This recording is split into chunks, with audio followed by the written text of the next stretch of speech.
All right, we're back again with another recording, this time on Schoology.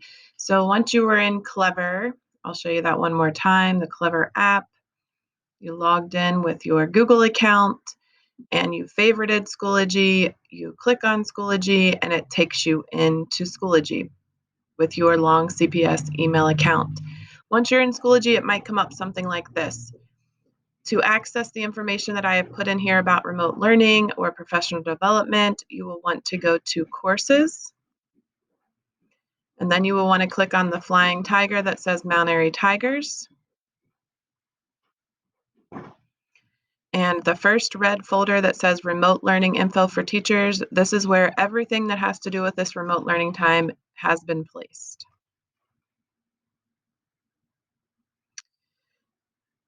There's probably two folders that pairs and title tutors are looking for the most in here, which would be the orange one, Remote Learning PD, or pairs and title tutors, where your forms are that are required for you to fill out and the expectations of what you guys are doing during this time are in there as well. To get into the Remote Learning PD, click the words next to the orange folder, and all of this is different PD offerings that have been offered. The one that we talked about the most was the CPS virtual PD offerings. This is everything that is from the technology team that relates to technology, so that would be a good place to start. If you click on that link, it's going to open another tab and it will show you what is being offered each week during the remote learning time. So right now, today is Wednesday. There are 3 different trainings that are offered. To attend one of these trainings, I'm going to go back to this one so I don't actually get in a training that's happening right now, but you simply, if you wanted to learn about Clever Basics, you could click on it.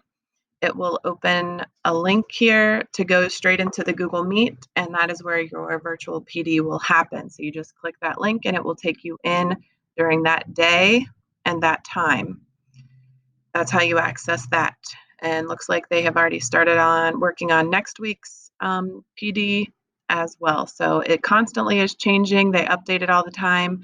So that is where you can access professional development related to technology.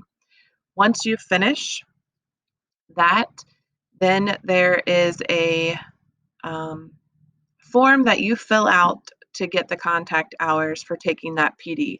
Many times they will put that form in the Google chat once you are in the class, but that simply, I can open it up. I think I may have saved it somewhere. Let's see. Might be on another tab. See if it will let me switch.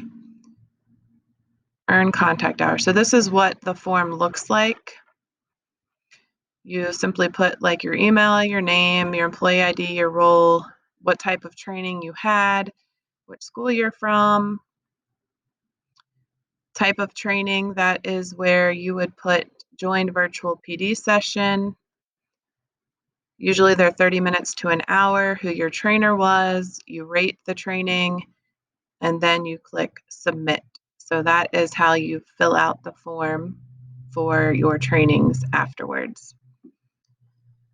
What else in Schoology? So when you are in Schoology, if you are in somewhere and it asks you, I'm going back a folder here. Let's say you're in the pairs and title tutors and you want to access this form that you have to fill out weekly.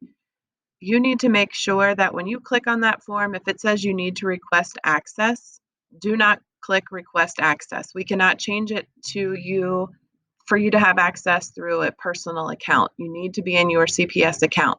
So if you see that, many times when you click it, if you see that there is a button on there that says switch account, you'll want to click that and switch to your CPS account because it may have defaulted back to your personal account.